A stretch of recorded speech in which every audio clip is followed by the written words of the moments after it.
ఇస్తామని చెప్పినారు, 100 రోజుల్లో ఇస్తాం అని మాట చెప్పినారు. నేను మీ అందరికీ చేసే విజ్ఞప్తి ఒకటే, 100 రోజులు మనం కూడా చూద్దాం. 100 రోజుల్లో మీకు అమలు చేయకపోతే వాళ్ళ బృందాలను స్టార్ట్ చేద్దాం. వాళ్ళ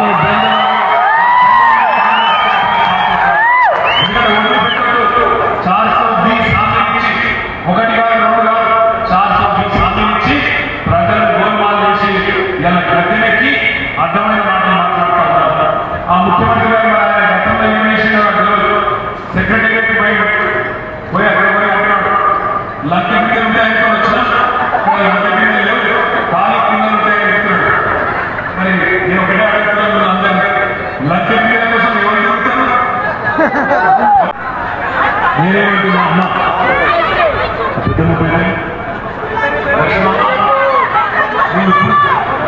ఈ వయసులో ఎంత కోపంగా మాట్లాడుతున్నారు.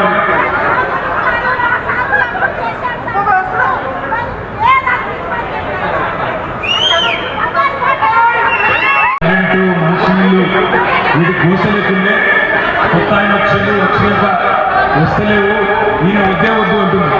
లక్ష్మమ్మ విడాకులు తీసుకోవాలంటే 5 ఏళ్ళు ఆగాలి. ఎంత కోలికి లేదు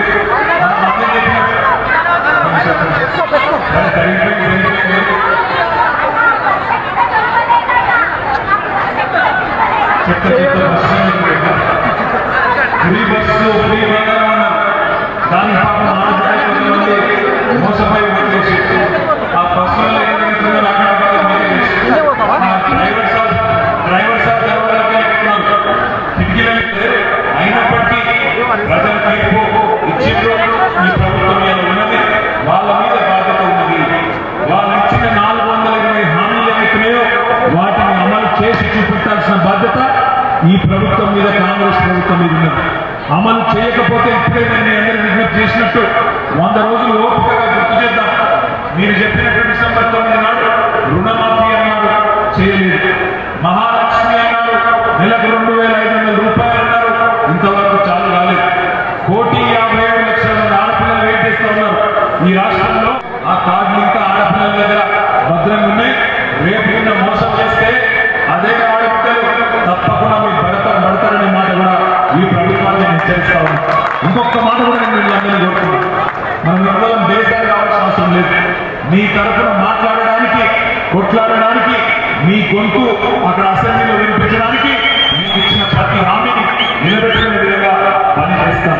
మన ప్రజాపాలన అని చెప్పి దరఖాస్తులు తీసుకున్నారు. కుత్బుల్లాపూర్లో కూడా 1,00,000 పైచికి దరఖాస్తులు మన నియోజకవర్గం నుంచి కూడా ప్రజలు పెట్టింది. మహాలక్ష్మికి, చేయుతకు, గృహజ్యోతికి, అన్ని పథకాలకు దరఖాస్తులని లైన్లలో నిలబడి అందరూ కూడా ప్రపంచాన్ని ఓపికగా మరి దరఖాస్తులు సమర్పించింది. ఏ ఒక్కలను వదిలేసినా, ఏ ఒక్కరికి కటింగ్ పెట్టే ప్రయత్నం చేసినా వివేక్ ఊరుకోడు, రాజు ఊరుకోడు, నేను ఊరుకోను. మన గౌరవ కార్పొరేటర్లు, మన గౌరవ చైర్మన్లు, మన గౌరవ మేయర్ గారు, మన కౌన్సిలర్లు, మన నాయకులు అందరం కూడా మీ తరఫున రోడ్డు ఎక్కుతాం.